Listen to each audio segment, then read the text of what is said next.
Hi everyone.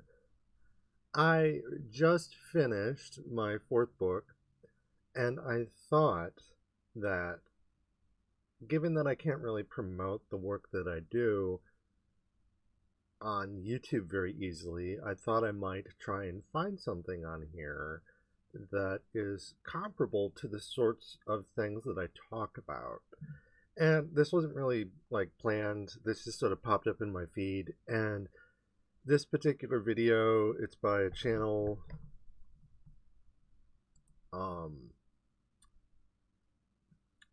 Takena. I've never heard of them before, though they kind of remind me of some other claymation artists that I've seen on YouTube in the past. And honestly, the idea isn't really unique to YouTube. If you watch I'm trying to remember the name of that claymation show. I think it was Deathmatch Theater. I could be getting the name wrong, but it was like Stone Cold Steve Austin, and they did claymation with wrestling and various fantasy themes, and that was in, I want to say, either the late 90s or the early 2000s. And the idea of claymation and demons, you can see that with Doom by id Studios, where the notion of reviving inanimate things through clay actually goes back further. If you read Mary Shelley's Frankenstein, you have a marriage of, amongst other things, the Golem of Prague and the Promethean myth, and it becomes the modern Prometheus as Shelley envisioned it. So the idea of making a demon or a monster out of clay, and then that monster, once revived, brings with it forbidden knowledge, for our purposes goes back to at least that point. Though Hammer of Witches, if you go back further, you had a rise of punishment rhetoric in relation to disobedient women, pagan people, AFAB parties that would refuse to have sex with men. So in 1478, you had Hammer of Witches, and then shortly thereafter, you had Christopher Columbus's experiments with settler colonialism, which about a century later would be exported to England against the Catholic and anti-Catholic dogma and blood libel as something that would be sort of updated for a settler colonial model against the Irish. And settler colonialism would be exported all around the world after that, and you would have the rise of queer discourse and sodomy and vampirism and stuff like that. And you fast forward all the way to the 90s in America, and id Studios would make a little game called Doom.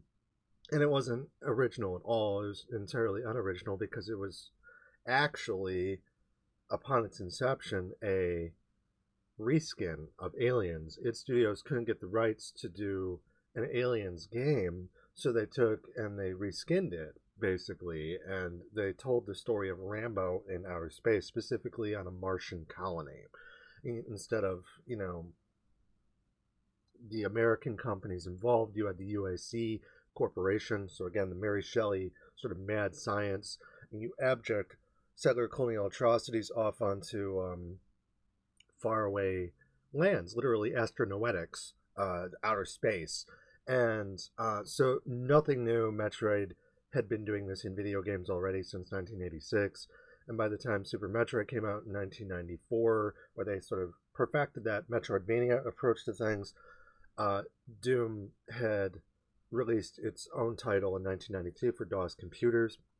And the reason I'm mentioning Doom in particular is because you had demons that were rendered from clay and then digitized and put into the game. So the game's sprites were actually based off clay models. So that's the reason I'm mentioning that. So there's this rich heritage of claymation and making demons.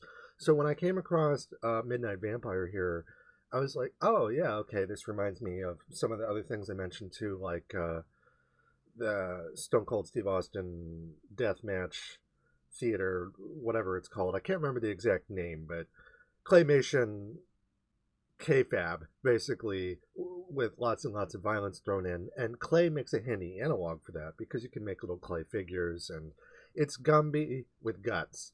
And that kind of thing is sort of uncanny because you have an inanimate thing that's made animate and it looks humanoid. You have the little homunculus or the simulacrum, and that is very much on point and useful with these kinds of stories because it lends them an air of unreality. And when you merge that with various themes like us versus them, demonic poetics, and a lot of the atrocities that are sort of abjected off into these storytelling spaces, these shadow zones, where you can talk about a lot of different things, Midnight Vampire is a story that talks about that in ways that I wanted to sort of unpack and discuss. And this is something that I wouldn't normally exhibit in my book series because my book series has kind of a hard and fast rule where I don't exhibit erotic sexuality. And what I mean by that is it's like torture porn where it is like strict, incredibly violent. Like I'm a gore hound, but I don't tend to mix my hard gore and artistic horror gore theatrics with my sexual expression. The thing about something like vampires, though, is that it classically, that's how that works. If you go back to like Anne Radcliffe's Demon Lover, so Cynthia Wolff in the Radcliffean Gothic model from 1979, you have this interrogation of female Gothic, which, you know, from Ellen Moore's in 1976 sort of onwards, and Cynthia Wolff sort of ripping off that, where they were revisiting, you know, nearly 2 centuries of Gothic fiction written by women, starting with Radcliffe predominantly, where in Radcliffe's Gothic model, you had the demon lover, this sort of monster, and the girl, it's a love triangle, and she has to choose between the demon lover and the Gothic hero. So the good boy and the bad boy, kind of. And the thing is that it has a lot of like rape fantasy and murder fantasy and sexual fantasies where women want to be able to experience calculated risk without actually dying. So suddenly, in a time before women could own property, Anne Radcliffe in Great Britain was writing novels like The Mysteries of Udolpho in 1794 and The Italian in 1796, I believe. I could have the dates slightly off, but the idea is that she was basically the first sort of blockbuster female author, and she was writing stories where women would be kidnapped and taken to castles by evil Italian counts. An evil count or an evil medieval person from some place other than Britain is kidnapping women and taking them to castles of dark desire and basically bad BDSM fantasies. And the thing is that it has a strict appearance, and yet it's something that women could purchase and consent to, specifically middle-class women. And by the time that Radcliffe wrote these stories, according to Dale Townsend, 50%, was it 50%, 40%, a good chunk of the British population was literate at this point, and there was a rising middle class that a lot of Gothic readership at that point, unto the present, were women, specifically middle-class white women, but even so, there was a large population of female readers that wanted to get their fix. And that fix was, oh no, I'm in the dark castle, I'm going to get raped. But it had this very sort of like over-the-top theatrical sort of vibe. And at the same exact time, of course, when Radcliffe wrote this, she was sort of sparring with Matthew Lewis, a gay man, and there were gay pogroms and the rise of sort of a queer discourse alongside a womanly discourse. And they weren't always friends. And you could call it a friendly contest, but they were sort of politically not always aligned. So, for instance, the French Revolution was going on, and what ended up happening is Matthew Lewis was very sort of much more open about his queerness, as much as anyone could be in those days. The language didn't quite exist yet, because the only language we had to describe this was like sodomy. It was a criminal sort of existence. But you very much had a member of parliament who was basically writing stories like The Monk, and stories that involved sort of torture and demonic sex. It was JoJo centuries before JoJo's Bizarre Adventure happened, nearly 2 centuries. And it's someone like Matthew Lewis, who was out in public, that male privilege, that homosexual sort of icon in a time before the language had really caught up. But the Gothic language had been around since Shakespeare, at least. And honestly, homosexual performers in theater dates all the way back to antiquity. So that male privilege kind of thing, where you have someone who's being very campy and very gay in a gothically theatrical kind of way. And then Radcliffe was much more anonymous and veiled. And when she died, she had a piece published posthumously on the supernatural in poetry, where she kind of distances herself from the French Revolution, and she talks about, you know, how I wrote these stories, what I think about terror and horror, and to show different things. One second. So Radcliffe would be about showing different things and having a particular way where you want to hide, less is more, don't show gore, no sex, you have happy endings. And male Gothic was all very campy, very gay, and very violent. The thing is that Radcliffe had this too, so when Cynthia Wolff is talking about Radcliffe would just suggest it. But there's always the threat of rape, there's always the threat of murder and death, and things like that. So the reason I'm mentioning all of this is because I have a rule when I'm writing about this, is I don't tend to focus on, even though queer people are sort of synonymized with rape, and women are fetishized in ways that treat them as like virgins or whores, and whores are always threatening virgins, or virgins are always being threatened with whore-like violence, which is to be penetrated, raped, murdered, killed, what have you. You can camp this, obviously. I focus on that quite a bit. When we have stories where it's much more about like literally torture porn and revenge porn, where you have someone who's killing someone else and like cutting off their arms and legs and things like that, it's not something that I tend to write about as much, or even perform really. A lot of the art that I do and the performance art and my identity and just everything around that as a trans woman, Gothic ludologist, the concept as I envisioned it, Ludo-Gothic BDSM, is about overcoming trauma in campy ways that have a lot less to do with like bodily dismemberment and hard rape fantasy and things like that. You know, if you're into that and it's mutually consensual, hurt not harm, nobody's getting killed or harmed, hey, whatever.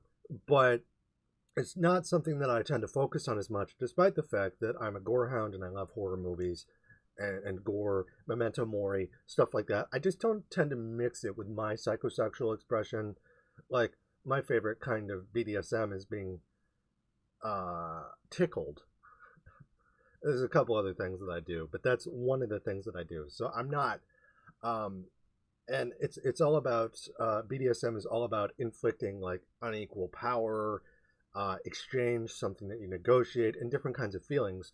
And basically, erogenous feelings are a part of that, but then there's also pleasurable pain and pleasurable tactile sensations that include tickling, and that have kind of a torturous veneer, the aesthetics of power and death.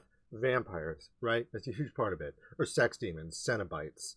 And the thing that I want to stress here is that something like a vampire or a Cenobite, Medusa, various monstrous feminine entities that are either, you know, biologically female, but also just gender non-conforming, so you can have AMAB, AFAB, or intersex people performing these kinds of things in ways that sort of deviate away from a heteronormative model, and that when they have their revenge, it is to take revenge against patriarchal forces. Oftentimes, as we'll see in this, it's very much to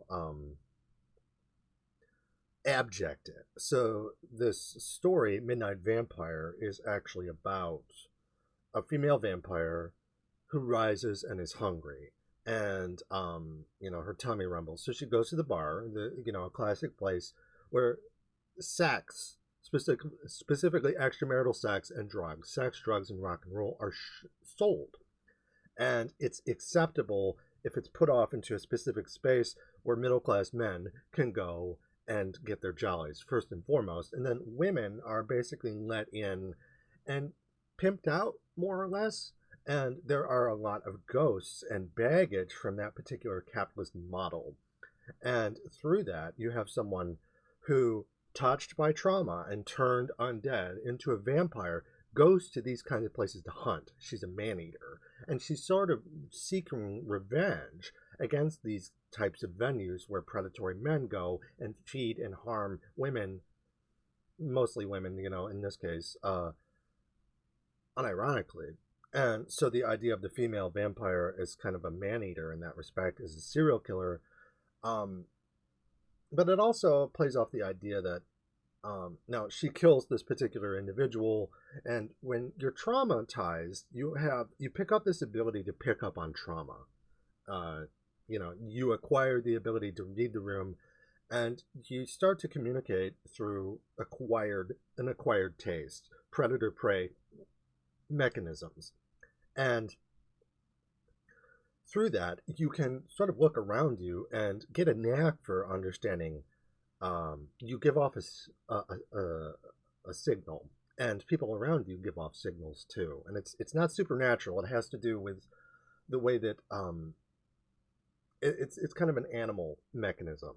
So it's not an aura. It's not like it's not a miasma or something like that. It's often expressed as like a darkness, or you've been touched by darkness or trauma. But honestly, it's just kind of an animal thing where when you are traumatized, you start to interpret things around you differently, and you're hypervigilant.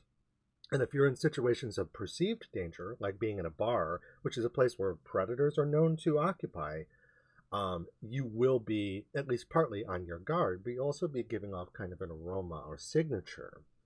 And it's not entirely chemical, but it's also not entirely not chemical. It's social, it's chemical, it's physical. And when you go into situations like that, you can, again, the maiden or the whore, right, is often how that's sort of divided. But there's also an aesthetic, and the aesthetic extends to subs and dominance and looking harmless, but actually being kind of dangerous, or looking in a way that sort of gives off, hey, I'm a survivor of trauma. That's what a vampire is. And function determines function insofar as how does essence and power flow? Is it harmful? Does it move things towards the state, or does it move things towards workers? And, a vampire who feeds on someone else, the essence can go both ways. That's more of a sex-positive arrangement. Whereas when men, if they're predatory, cishet, abusive men specifically in a heteronormative scheme, are expected to abuse women.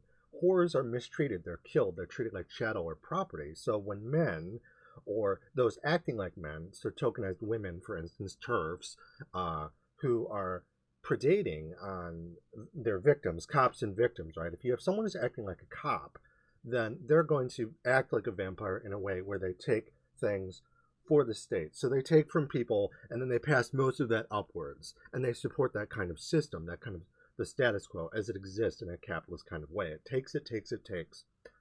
Now, if you have someone who is not doing that, or they're seeking revenge against people, Midnight Vampire exemplifies a lot of that really nicely. It's also something that, again, as I stated earlier, kind of violates certain rules that I have in my book, where I can't really talk about this kind of stuff and exhibit it in a way that I would feel comfortable doing. Like, it's just like, if I'm talking about sex positivity, this is absolutely a part of it. It's just not something that I really wanted to focus on in this series. And it's a very long, large series, so having a bit of focus just makes it so that, all right, you go in knowing what to expect, and there really isn't an emphasis on gore. There might be an aesthetic of a zombie or something like that, but it's not to really gross people out. And there's a time and a place for that in a sex-positive way. And Midnight Vampire is basically that, in terms of it's torture porn, it's rape porn, revenge porn, snuff porn, put into a safe sort of clay venue where you can talk about these things in a sex positive way, because the character here, we're recognizing them as the most human character, even though they're a vampire, right? And the paradox is already plain. And there's someone who, touched by trauma, is advertising that. They look like a vampire, and they live it. You know, they sleep in a coffin, and they also have, you know, the corpse paint and the goth aesthetic. That's traditionally graveyard sex, which is a horror activity that dates back to at least Rome. You know, it dates back to antiquity, that kind of action. But in the Middle Ages and into the Gothic period, you know, clowns and prostitutes and sex workers and just gender nonconformity would be something that was codified and commodified in a heteronormative kind of way under the neo-Gothic mode of expression. And since then, into the neoliberal era as it exists presently, this kind of thing is very much commodified. So if we're going to liberate this kind of thing from canonical norms, we have to do it in the same stages. And when you look at that, you might be like, oh yeah, I saw this in Elvira, Mistress of the Dark, or in a Stephen King novel. You know, it's very, it's campy, but it can be kind of blind. It's not very, it doesn't have a critical bite. But something like this, I feel like, touches upon a lot of things. And I'm sorry for yammering, and we're probably at least 20 minutes into this video, and I haven't even pushed play yet. But I just wanted to kind of set the table. And there's a lot that I write about, and a lot of research that I do into vampires and the undead more broadly that comes up in here. So I just wanted you to kind of understand my thought process before we get started.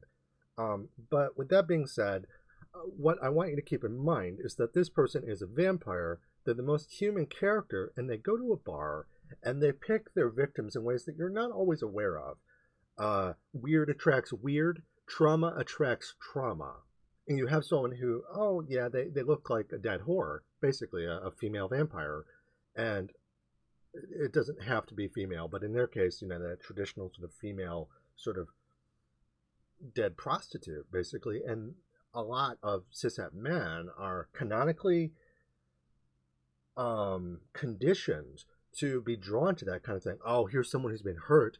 They're a bad girl. Virgin whore syndrome, right? The Madonna complex. Their wife is at home, the little good girl, the trophy wife, the arm candy, and then they go out and they sleep with women at bars. Women that they can abuse and have unhealthy fantasies towards and power over in a harmful way is historically what happens under the status quo, because, you know, whores are historically dehumanized. They're fetishized. But notice how in this story, the fantasy is still fetishized, but in ways that gives power back to the sex object. They're the most human character. They're strong. They're powerful, and it's also just kind of its own thing. It's a liminal space where you can interrogate all of these things, and it can be canonical, it can be iconoclastic, but it's more in that kind of gray area. And you have to work off vibes and dialectical material context to determine, okay, is this sex positive or not? And when I saw this, I'm like, this is absolutely sex positive, but it's leaning in. There are some problematic things to unpack. So all that being said, why don't we get started here?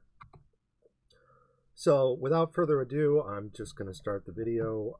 This is Midnight Vampire, and I'm going to sort of, instead of just watching it through once and reacting to it, because I already watched it, I'm just going to sort of start it and stop it as I feel like. But this is the beginning of it, and our character is about to wake up from a sleep, and they're hungry, as one is.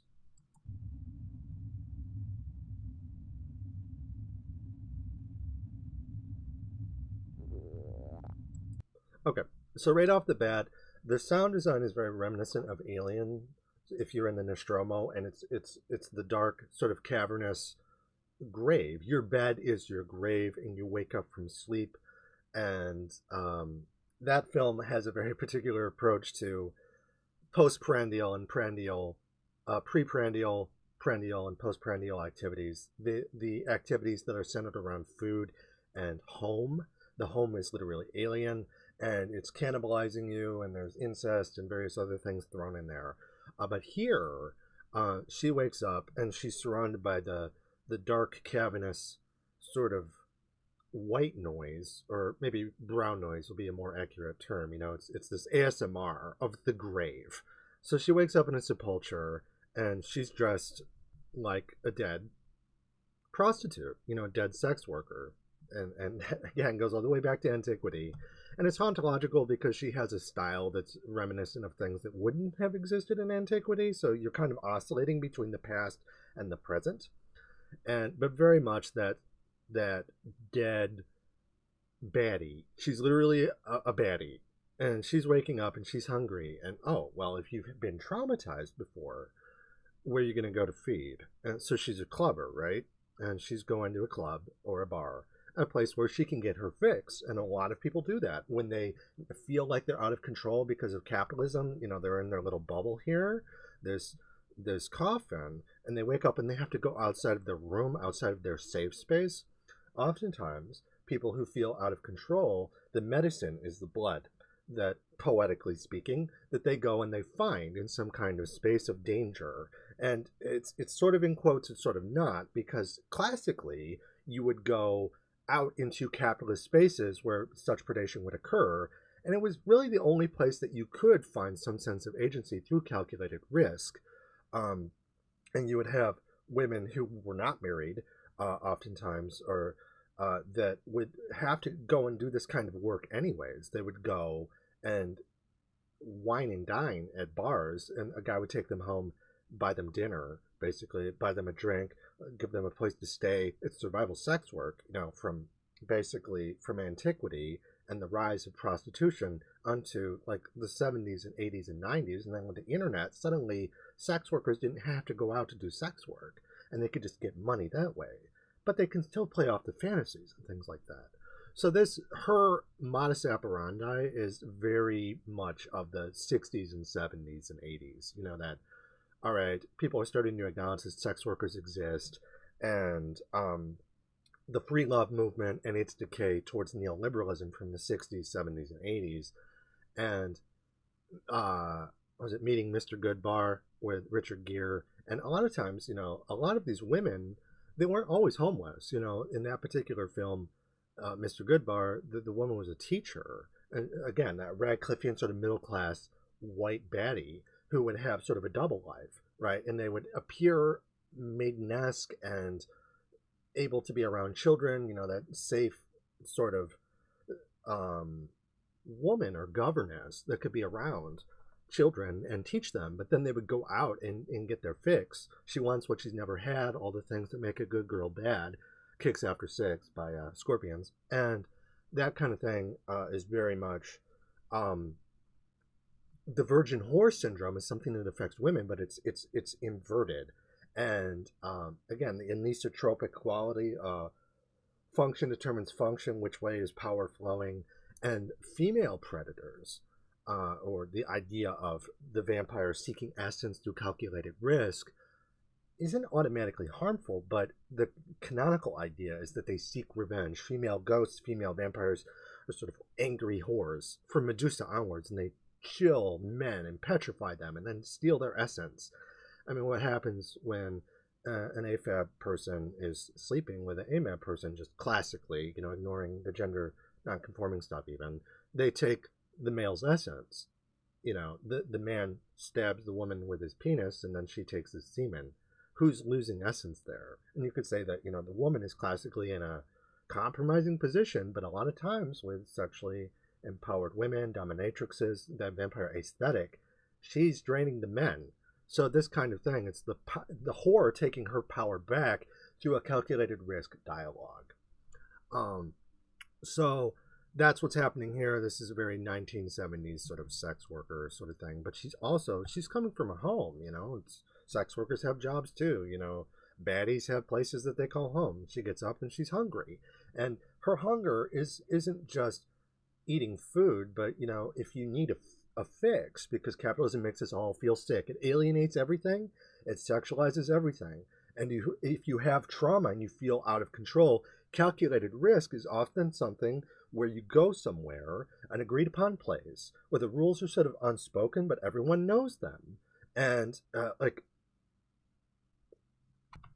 everyone knows the rules, and the negotiation is a little bit more just a priori, meaning outside of experience. You know, it's like, okay, people agree a priori. You go into these places understanding the unspoken rules to some extent, but that doesn't mean that there isn't room for bad play, because plenty of weird cishet guys will go infiltrate BDSM dungeons or bars or wherever. BDSM dungeons tend to be a little less canonized. I mean, yeah, if you look at like Anton LaVey and the Church of Satan or something like that, and just older forms of BDSM would be more and more closeted, more and more harmful. Honestly, a lot of like gay biker bars and stuff like that tended to focus on homosexual men, and there was plenty of room for bigotry and things like that. But the more sex positive we get, and the more out in the open this is, we have stories like Midnight Vampire that talk about things in a hauntological way that evokes that 1970s, where someone would go to a bar, you know, a girl would get dolled up, quite literally, like a dead sex worker, a vampire, and then they would go to these places, and there would be a certain amount of danger that they would experience.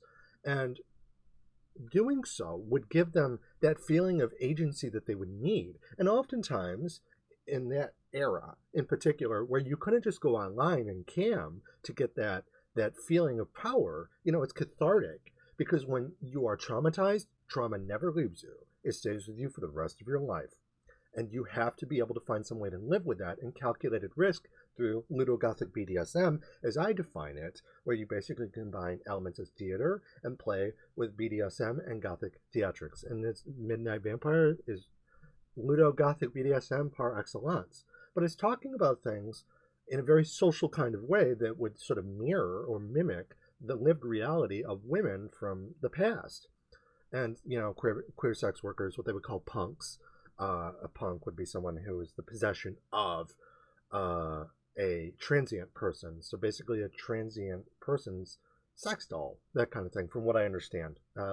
Just listen to the song Rock Candy Mountain and look into its history. You might learn a thing or two. It might ruin the song for you a little bit.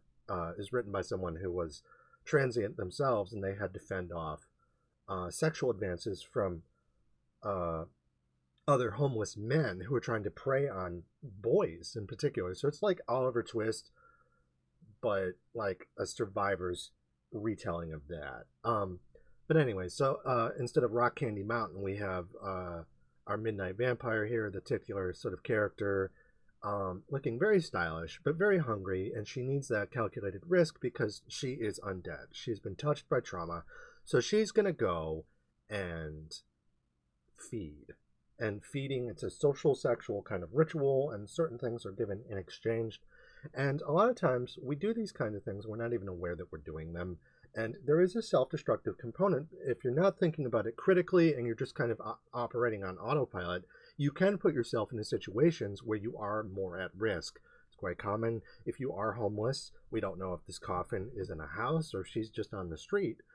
If you're homeless or you're in a situation where the more at risk you are, the more you need these kinds of things just to stay sane. Drug abuse, substance abuse is a thing, and substance abuse includes bad BDSM, where you put yourself in a situation where you can get harmed. The motto is normally hurt, not harm. In this case, what she's doing is dangerous.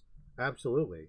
And paradoxically, a certain amount of perceived danger is important for BDSM to be cathartic, even when no actual danger can happen, or a minimum amount of danger in any event. Because you can get harmed just purely by accident. You and your partner could be doing like choking, for instance, is a very common example. And if you don't know what you're doing, a lot of people think, oh yeah, you can just squeeze the throat. No, the hyoid bone is quite fragile. You want to up here, you push up into the blood vessels, the carotid and the jugular, and you can sort of it's much more effective, and you don't risk actually damaging the person that you're choking. But there is danger in that kind of stuff, and a lot of it stems from popular misconceptions about BDSM because it's been eroticized in a way that serves profit, which has a police function. So this is our vigilante, okay? Just keep that in mind. She's challenging a lot of status quo stereotypes about graveyard sex, about vampirism, about sex work, about women being whores, about them seeking violence and revenge. Because it's okay if it's a fantasy, you know, because this is a pedagogy of the oppressed, where if someone has been abused, a lot of women unironically, you know, have some pretty substantial rape, murder fantasies and torture fantasies. Going back to Anne Radcliffe, the demon lover, the black veil, and exquisite torture, that rapturous sort of psychosexual martyr quality of the Gothic dates back to at least that point. And honestly, even then it was hauntological. So you're taking the same exact ideas and you're applying it to this, which this was made this year, I think. And in any event, so she's getting up and she's going to feed. And when she's going to feed, she's communicating a lot of these buried, repressed things. It's empowering, it's sexy, it's theatrical, it's a memento mori. There's so much going on. And it's sort of an anti-police narrative, too, because she's a vigilante, but who's she targeting?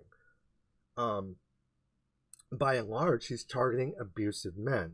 There is an abject component that we'll get into that's a bit problematic, but we'll see how it goes. Okay, she's getting up. Midnight Vampire. And she's just sitting and waiting, right? She's got those big old bug eyes, and she's just waiting to like the lounge music and the Red Room. If you read like Jane Eyre or something like that, it's a space of passion. And she's sitting there with her MB bowl cut and her super pale skin and her big old bug eyes, and she's waiting for prey. You know, she's got a drink. And she already has a drink, and she's just kind of sitting there waiting. Like, okay, boys, hurry up. Mama's hungry. You got this guy he thinks he's a smooth criminal. And she's like, okay, I'm expressing interest, but also notice the uncanny sort of qualities that are expressed purely through the clay, but also she has sort of a doll-like visage, and the smile doesn't reach her eyes, and she's sizing them up as food. And he's sizing her up as food. So they both are predators, and they're trying to play each other. And the difference being is that he's a sexual predator who harms women, and in her case, she is the man-eater who targets people like him specifically.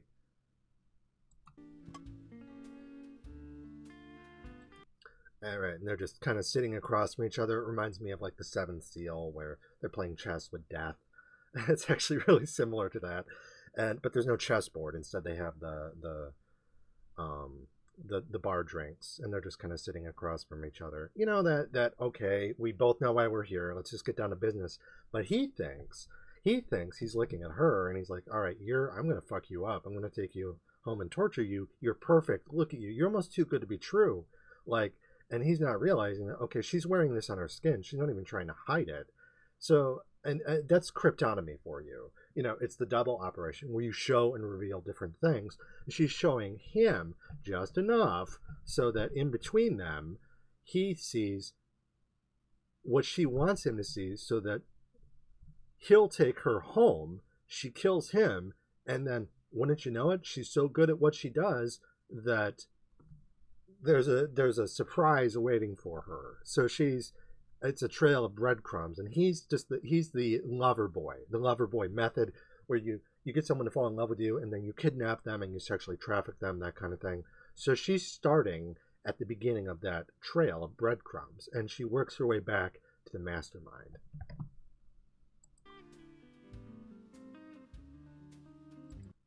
Feigning interest. He's not even trying. Whoops. So they're both just like, okay, going through the motions, the mechanisms of, you know, you go to a bar, you pick someone up, you take them home. What happens in the bar stays in the bar, right? Unfortunately for him, she's onto his game. He's also dressed kind of like in black too, so they both wear it on their sleeves. And point in fact, a lot of male sexual predators, well, it's mimetic, right? She's wearing it to sort of blend in and stand out. He's wearing it to blend in and stand out, but their motives are different because he's a sexual predator who harms people.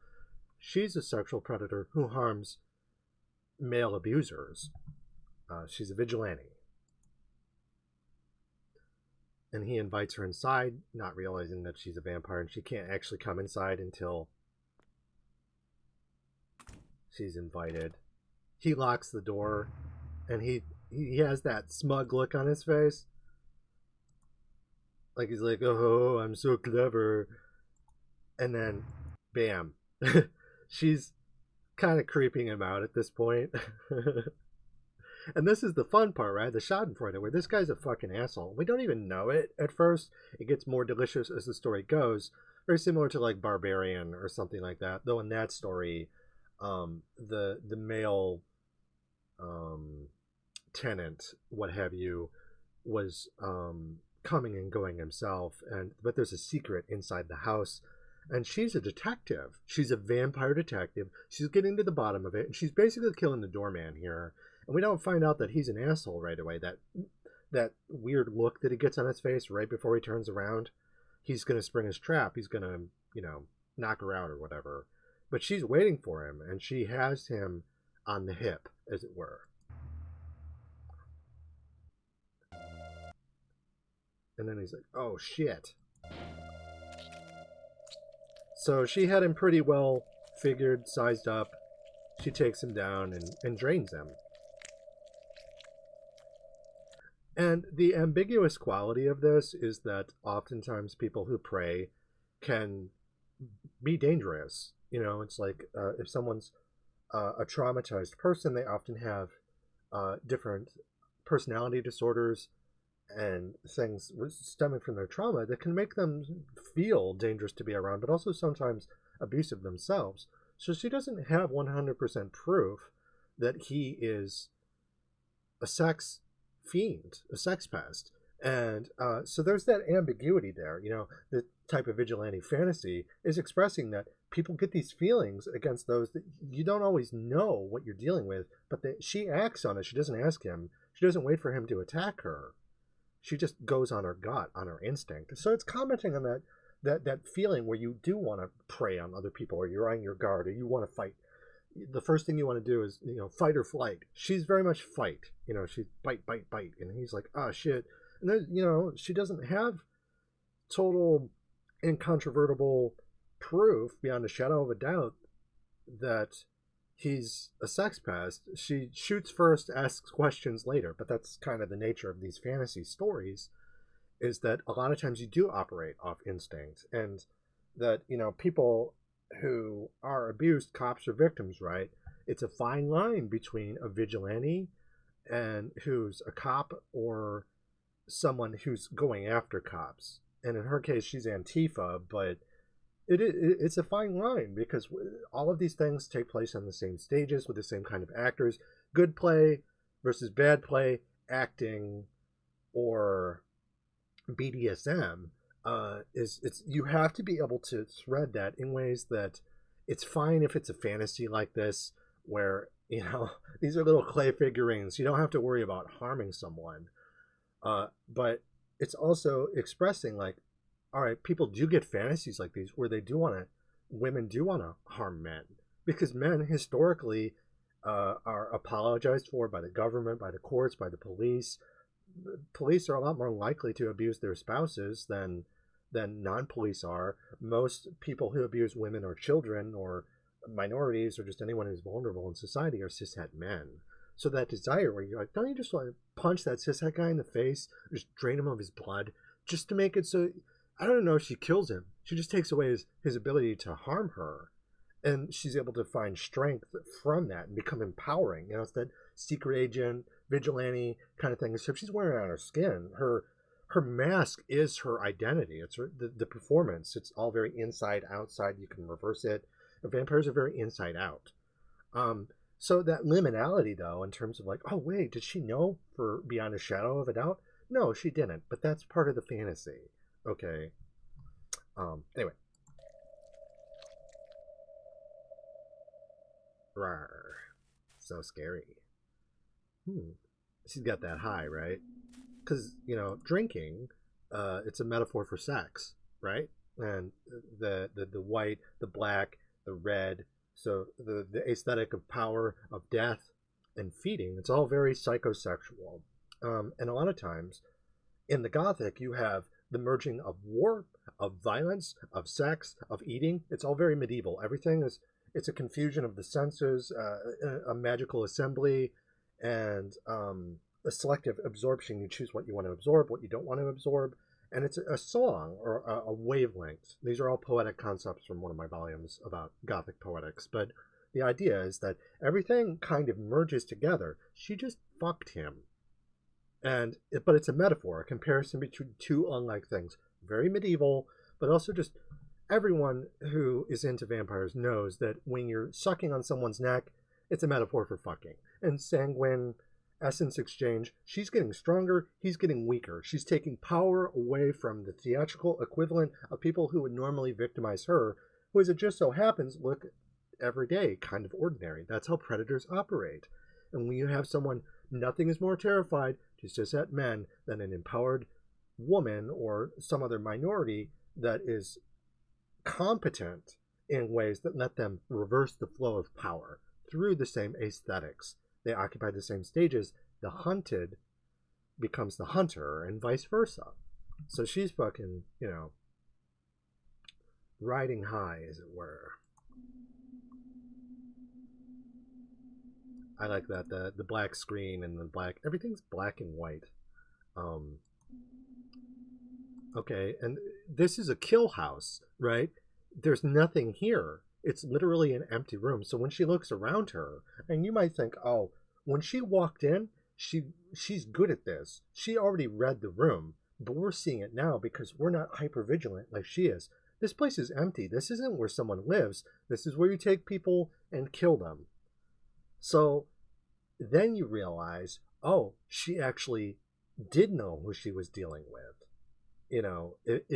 If you're a girl and a guy takes you back to a place like this, run. Okay, this isn't where people live. This is a cell. So she sees the door, and now she's following the blood trail, as it were. He's like, I wonder.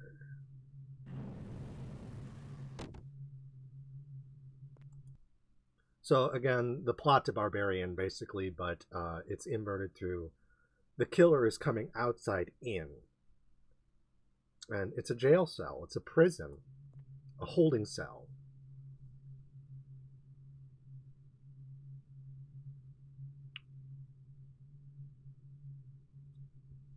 All right. So one thing I'll say right off the bat is you have the guy with the Hitler mustache and the guy in the ski mask. So he's the muscle. And this is the Gothic villain, though, this dude on the left here. And there is a little bit of Orientalism because in these kind of shadowy spaces, Nazis and communists, instead of being separate, sort of allied. But Orientalism, and this guy looks a little bit Middle Eastern. That's what popped in my head anyways. It's like, you could say, okay, it's kind of hard to tell with claymation and stuff like that, but it's also like what leaps to mind. In Gothic novels, it would be the evil Italian count. It would be it's Mexican cat juggling from The Jerk. Like, it's this horrible thing that foreigners do, and they bring it into a homely space, and the house appears good, but the house is the vampire, and the vigilante, who's also a vampire, goes in there to take the predatory capacities away from the structure from top to bottom, basically. And so topping from the bottom, our little vampire detective here, is led to the mastermind, who, as far as I can tell, is sort of, it's xenophobic, and these kinds of fantasies, it's not perfect, instead of having like some Aryan looking motherfucker, you could say he's a skinhead with a Hitler mustache, but honestly, the first thing that leapt into my mind, because it's a very liminal way of looking at things, is that it could just as easily be a Middle Eastern man, and that comments on these kind of fantasies. Oftentimes middle-class women are made to fear the abusive sexist qualities of foreign cultures through Orientalism. So it's not wholly discreet, and it's not totally perfect, unless you go out of your way to have a big neon lit sign that says, okay, this person is obviously not Arabic coded, but this guy kind of is. So there's that. I'm not sure about Whitey here in the ski mask, but... And when he walks, he has these very slow, methodical steps. And we have Blondie here, right? The maiden. The maiden the virgin who was clubbing, a naughty girl with the Barbie doll body and the pink dress, um, isn't totally Maiden-esque, right? It's the good girl trying to be bad, and she's being punished for it, and she's locked up now. And that's very common, when girls are younger and they go clubbing. It's like if girls are underage or they're above the age of 18 but they're still living at home, or they're in an oppressive sort of situation. The secretary from The Wasteland by T.S. Eliot or something like that, women going to the city would need some kind of outlet, a calculated risk. They invite someone in who is going to prey on them. They put themselves in these situations because otherwise it builds up inside you, and you're being traumatized and coerced and controlled, and the only way that you can feel in control is to take some sense of calculated risk. That's the paradox of it. So you have to find some way to do that, and a lot of times, historically, materially, women who would do this in the past are punished because they're captured. They're treated unironically like whores to chop up and kill, and that's literally what's happening here with Blondie. And also just the idea of she's if you read Zafloya by Charlotte Dacra, she's the character. I can't remember her name. I think it was Laura or Clara or something, some very insipid, boring name, where you have this woman who's taken to a cave and locked up. In that case, it was by Dacra's villainess. What was her name? Victoria de Loredani. And Victoria de Loredani locks up Blondie in the cave and then stabs her to death. And you get very frustrated with that helpless sort of character. Angela Carter, any free woman in an unfree society will be a monster. And that kind of thing is kind of problematic because it triangulates against, it's women on abusing women, or women abusing twinks, women abusing that vulnerable sort of feminine expression that a character like this represents. But in this case, what we're going to see is this is sort of a subversion of that. It's a nice subversion. And this guy with the iron boots is walking towards her with his voyeuristic camera, and he wants to see her get chopped up.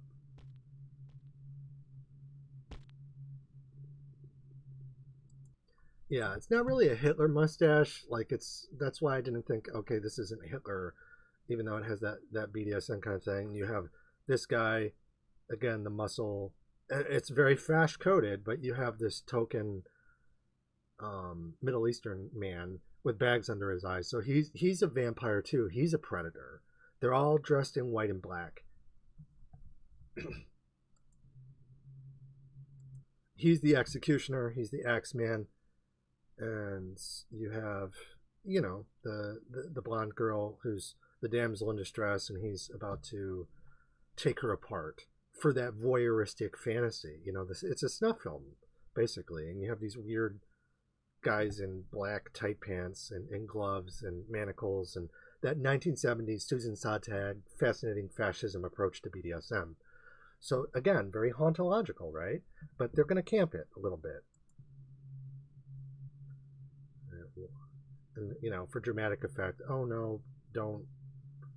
Yeah, she's like, no, please don't. She's gagged.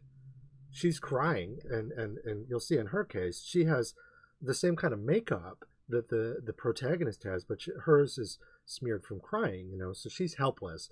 She represents the vampire before the vampire was turned. So this is, from all intents and purposes, this ritual is also symbolic of turning someone into a vampire as a sex slave, right? And the vampire heroine is basically an escaped slave who goes and kills slavers. And it's done through this kind of theater. It's a story within a story, because this whole thing is consensual, right? In a meta sense. Like, these are all it's just a story to tell a story about a story. And in this case, this is the vampire sees her reflection not on a glass mirror, but in the body of this helpless girl that she is going to rescue. Stop right there. I love the sound effects. And then she's just like, there's a comment in the comment section of this video where they're like, I'm not trapped in here with you, you're trapped in here with me. But there's that uncanniness, right? Because these big tough guys with, executioner's hoods and, that BDSM dungeon aesthetic, and they're all bad, right? They're bad boys. They're smooth criminals. And she walks in and she looks like their wet dream. And they're like, oh, well, what are you going to do? Basically. It's a lovely subversion. And she has steps. Echo, echo, echo. She's basically an inversion of the guy with the camera. And she's sort of sighting them or zeroing in on them. Her eyes are wide and she's hunting.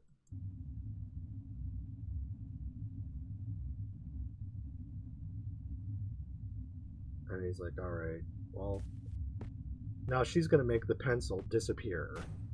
I like how she shuts the door. She shuts the door first. She's like, you're not going anywhere. In case you want to leave, you can't. I love that when it oh, that looks so creepy. So lovely use of zoom there, and he's like, oh, okay. And he thinks, all right, well, I'm just gonna smack you around, smack a bitch up, basically. A bit of a, so how the tables turn, right? Amazonimachia, right? She's the Amazon. He's the guy who would normally, he's Theseus, right? And he's gonna subjugate her, and she's like, bitch. So she basically does him in.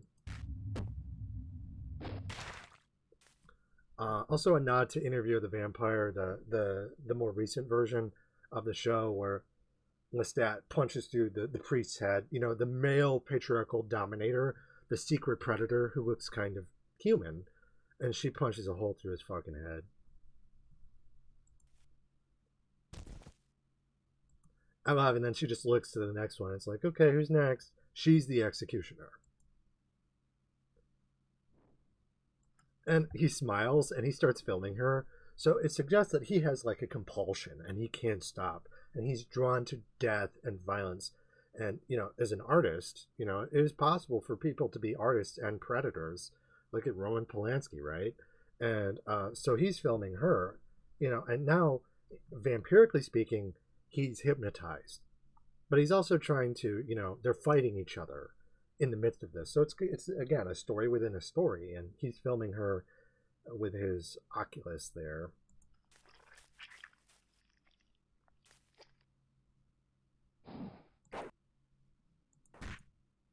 She breaks his wrist, and again that I'm so cool I can dodge without even moving. That looked like he kind of just missed, but maybe he was scared. But either way, she disarms him, kills him.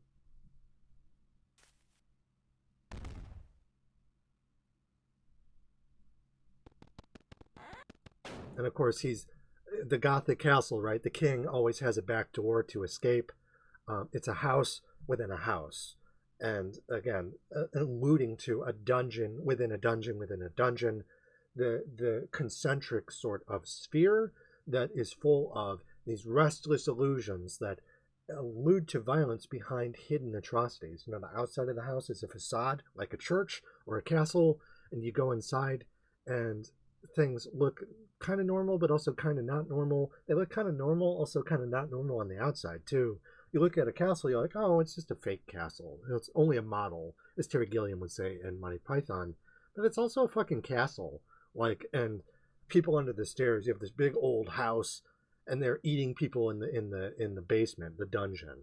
So she's chasing him from one dungeon, and she's getting closer and closer to what Radcliffe would call the closed space. And she's hunting him down to the singularity, but not before. Oh, okay, so he fucks off. He goes in the spooky room. And we have, it's very, The Scream, what's his name, by Edward Munch. And that's what it looks like, you know, just perpetually sort of screaming. And we hear the footsteps. Oh no, is she gonna? And she's looking at her. They have that John Carpenter sort of musical stab. Oh, psych. And so she's letting her go. But you don't know, right? Because when you're dealing with people who are sexual sort of predators, or they have those types of capacities, you don't know if you're dealing with a cop or a victim? You know, is she just going to kill anyone indiscriminately? It's like, no, because this person that we're seeing is her former human self, and her rescuing her is her way of regaining her own lost humanity. You know, she sits between the world of the living and the world of the dead, and she's sort of sparing her that fate. And she's like, no, get out of here. She's like, whoa.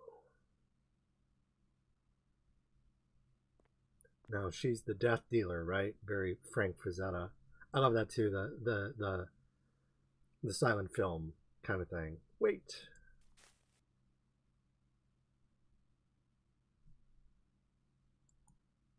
I love that. This makes me think of that shot from with Robert Redford, where it zooms in on him slowly, and then he's just like, it's just what pops into my head. Yeah, she even does the nod. And that cuts to her, you know, she's hunting the king in his own castle, basically. And a lot of times these castles, the ownership in a feudalistic sense would be uncertain. So from King Duncan to Macbeth to whomever, Thane of Cawdus and Glamour too, castles would pass violently from one person to the next. So Bakhtin, the chronotype of the castle, the historical past is expressed through the environs that are saturated with the historical past and its legends, and relaying things through dynastic primacy and hereditary rights, where the ownership of the castle is passed from one person to the next through violence. And in this case, we have a female vampire, female coded, that, you know, you don't know if they're AMAB or not, or AFAB or not, but she has a very phallic quality. You know, unsex me here, you spirits who tend on mortal thoughts, and fill me from toe to top full of direst cruelty. So she's Lady Macbeth. She's going to fuck someone up, and we're rooting for her, right? Yeah, it's like, yeah, I get this person, but it's also problematic. You know, Anita Sarkeesian, it's both possible to enjoy something and critique its pernicious aspects. We have to. It's necessary.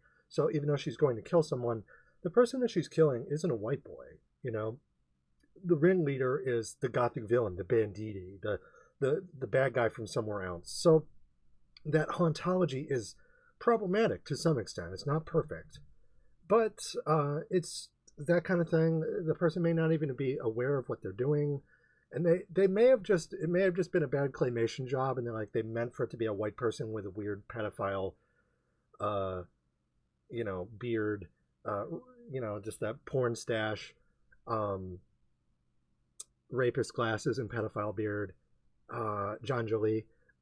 So they could have been trying to do that, and it just kind of, you know, when I look at it, I think like, oh, that looks, you know, it's like Orientalism.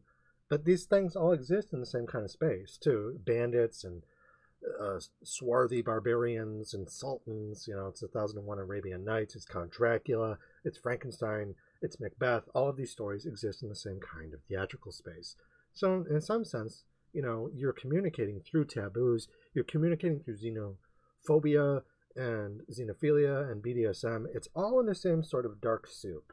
And, you know, it's hard to separate sometimes. And, you know, any internalized bigotry that we have are recognizing that, in my case, you know, I'm kind of overeducated. So when I look at this kind of stuff, I'm like, you know, it's ambiguous. It can go either way. It's an ink blot test. And I'm like, you know, as far as I can tell, that's sort of the vibe that I'm getting here. But it could just be a white guy with a mustache. He kind of looks Middle Eastern, which again is a racist idea, but that's how these theatrical tropes work. So just something to keep in mind. And she has those little sort of kimono steps. She's walking very slowly. The throne of blood, right? She's the old woman walking through the doorway with the spear. And she's like, I'm going to get you. And you have I forget the name of those cross, but a BDSM kind of cross. And he's standing there filming her. He's bait at this point. And, oh, I didn't even notice the spikes there. But so she comes to get him. Oh, I used to be an adventurer like you. Then I took an arrow to the knee. So she's just like, huh, that's cute. I like how she doesn't like feel. She literally is, you know, unfeeling. She's like a sociopath. She has no. It's literally the opera sort of romance where the hero is the monster. And if you watch Drive, that film with Ryan Gosling, he's the unfeeling shark, but he's the good guy, and his empathy is expressed in conjunction with his outward flat affect. But he kills the bad guys. He saves the people who are harmed. You know, he's the good Terminator. She's the good Terminator. And she's like, okay, ouch. That's a big arrow. That's like a Boromir arrow. And I like that. Oh, okay. Haha. That should have killed her. And it's interesting, you know, because she's a vampire. He clearly doesn't know a lot about vampires. He's supposed to shoot her through the heart. Which he misses, I think. Yeah, it's not working. And I love that when he's penetrating her, she's getting that ahego, right? That rape face. She's like, ooh, daddy, yeah, do it again. It's that the confusion of the predator-prey mechanism, pleasure, erogenous sort of pleasure and harmful pain. It gets confused, you know, and a lot of times BDSM is a way of letting that out. And he's touching upon that hidden reality that's written all over her face. So she's like, ooh, yeah, is that the best you got? You know, penetrate me again, harder, faster, daddy. And he's just kind of like, oh, God, girl's a freak. So he lowers his weapon. And she's got that, you know, axe murder kind of thing, and he pitchforks her.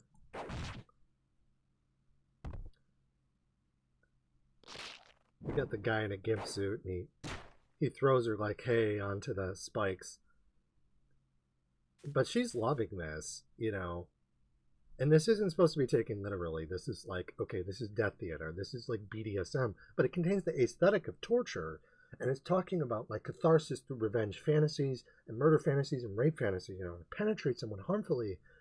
But imagine if you couldn't be harmed. And a lot of times when you have people who are plural, people who will front, she's fronting right now. And that indestructible side of her that can take all comers. And in that theatrical space where you have the metaphor between like physical action and imaginary action and metaphorical device, she is able to take any kind of pain that they can dish out. And that's when someone who is fronting can take emotional and physical pain to a degree where these guys, the paradox is that they're holding back, and that the metaphor is speaking to them, raping her in a way that would be more conventional.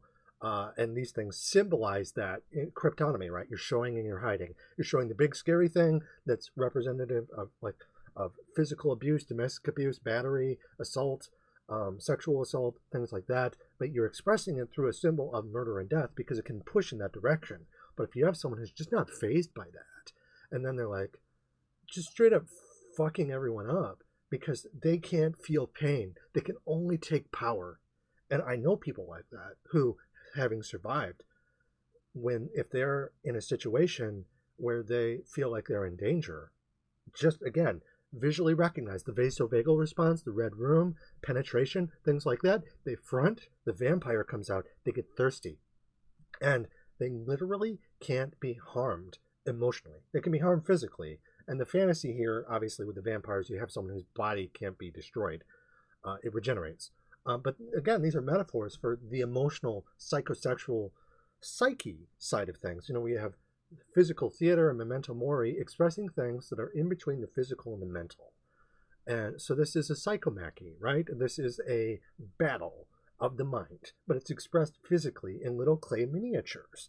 And these guys are trying to gaslight, gatekeep, girl boss her ass, and she just ain't having it. She's like, she's taking everything that they throw at her, she's getting stronger, and then she bleeds all of them dry.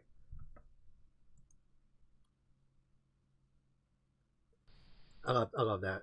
Oh, they're like, oh shit, she's not dead. And apparently this sound effect is from a game or something. I'm not familiar with it. But she gets up and she's all like abject, like a zombie, like Count Orlok or something.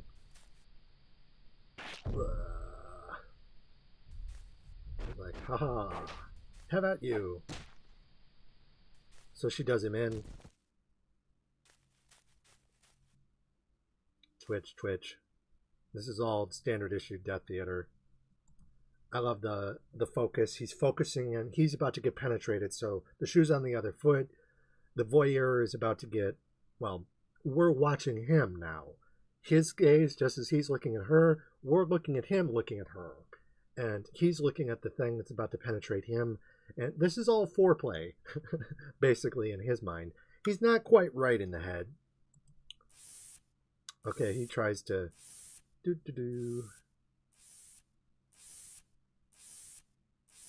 I don't know, he's trying to be clever or what.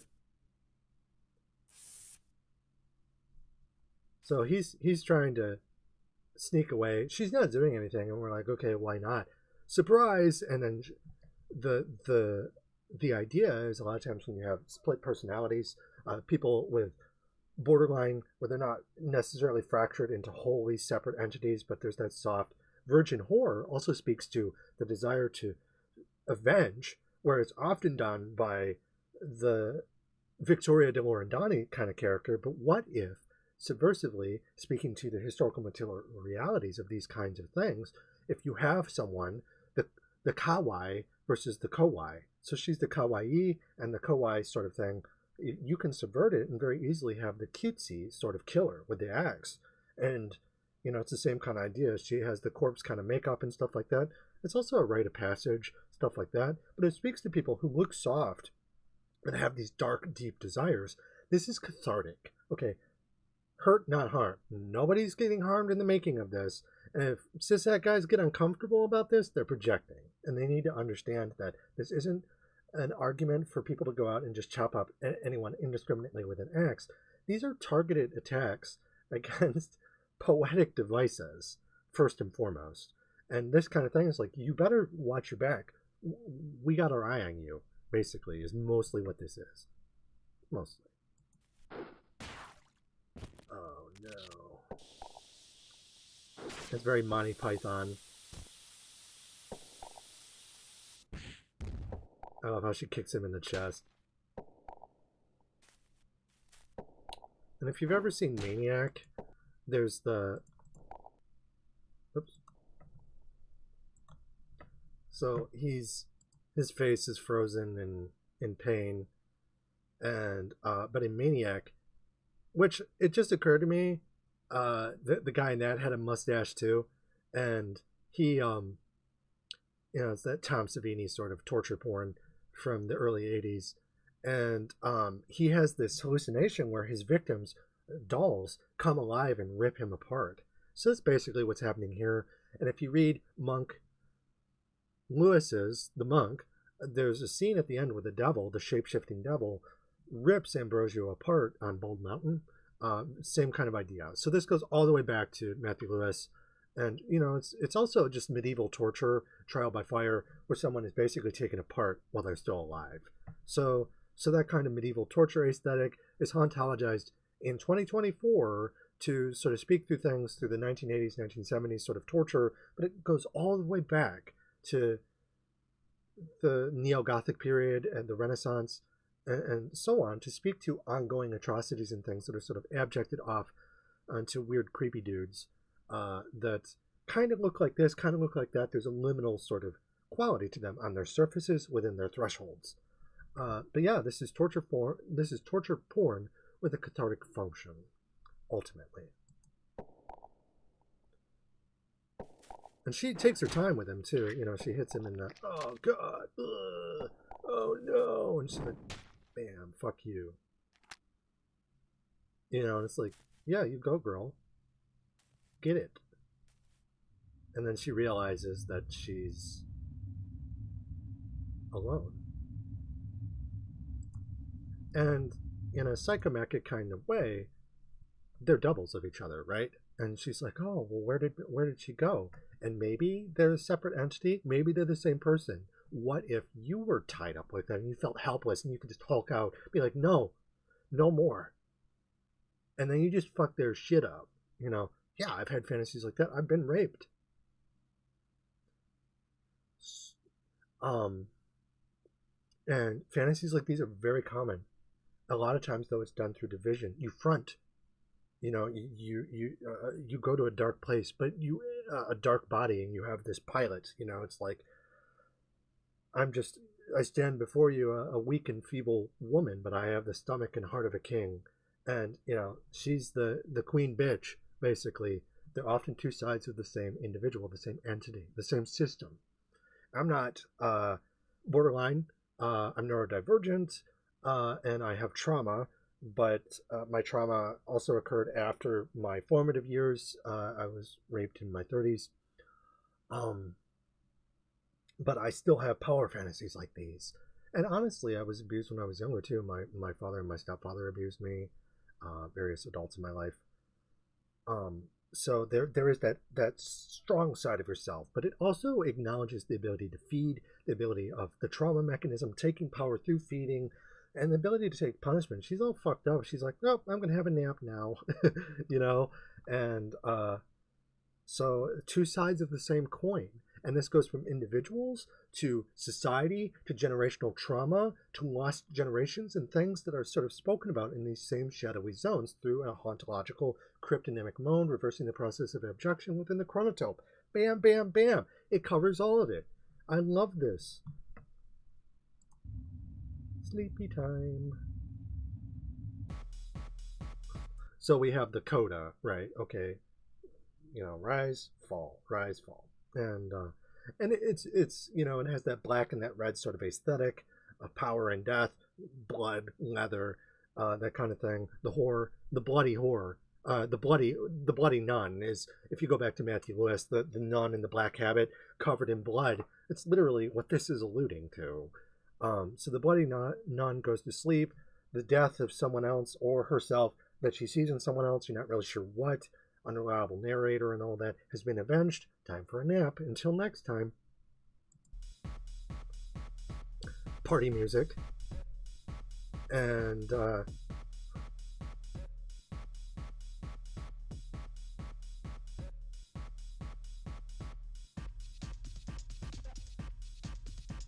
sexy potate. Butt dog. So, there's an element of camp.